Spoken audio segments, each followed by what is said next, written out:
এরপরের প্রশ্ন হলো, মহিলাদের নেকা পরা ও সতর ঢাকা এই বিষয়টি কি কোরআন শরীফে উল্লেখ আছে? থাকলে কোথায় আছে ও কতটুকু ঢাকার কথা বলা আছে দয়া করে জানাবেন। সূরা নূর আয়াত নম্বর 31। সূরা নূর একটা সূরার নাম, আয়াত নম্বর কত বলছি? 31। এই আয়াতে আল্লাহ রাব্বুল আলামিন বলেছেন, ওয়ালা ইউবদিনা যিনাতাহুন্না ইল্লা মা যাহারা মিনহা।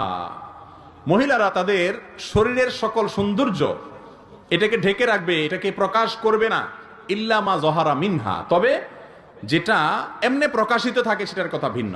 এই ইল্লা মা যাহারা মিনহা এটার ব্যাখ্যায় মুফাসসিরদের নানা রকমের মত আছে।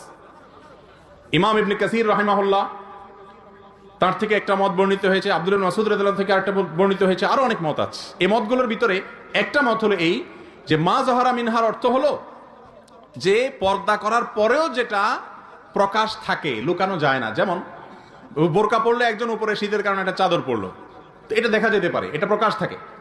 আবার অনেক উলামা ইকরাম বলেছেন চেহারা এবং দুই হাতের কবজি এটা হলো মা যাহারা মিনহার ব্যাখ্যা। তো এই ক্ষেত্রে কোনো আলেমেরই দ্বিমত নাই, যদি কোনো নারী তার শরীরের কোনো অংশ যেটা না খুললে নয়, চেহারা এবং দুই হাতের কবজির কথা বলা হচ্ছে, যারা এটাকে খোলাকে জায়েজ বলেন তারাও বলেন যদি ফিতনার আশঙ্কা থাকে তাহলে সেটা খোলা জায়েজ নাই। আর আজকাল এমন একটা সময় আমরা আসছি, মানুষ তো মানুষ, পশুর হাসে পর্যন্ত পশু পর্যন্ত মানুষ থেকে নিরাপদে থাকতে পারে না। মানুষের যৌন জুলুম এবং অত্যাচারের শিকার হয়ে যায়, পশুর চাইতে অদম হয়ে গেছে মানুষ। শিশুরা পর্যন্ত নিরাপদে থাকে না, বৃদ্ধারা পর্যন্ত নিরাপদে থাকে না, বোরকা পরেও নিরাপদে সবসময় থাকা যায় না। সেখানে যত বেশি উন্মুক্ত থাকবে তত বেশি তাদেরকে নিয়ে মানুষ বাজে চিন্তা করবে, জেনা করবে।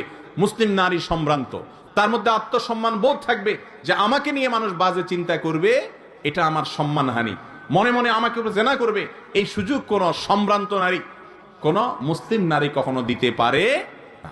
এই জন্য এটা ঢেকে রাখাটাই হলো অধিকতর শ্রেয় এবং আপনার পর্দার সাথে সামঞ্জস্যপূর্ণ, এবং এই মতটাই অধিকতর শক্তিশালী যে হাত এবং মুখ উভয়টা ঢাকবেন। তবে হ্যাঁ, কারো বোরকা পড়তে অসুবিধা হয়, দরকার নেই বোরকা পরার, মাথার উপরে যে ওড়না আছে সেটাকে টেনে দিবেন।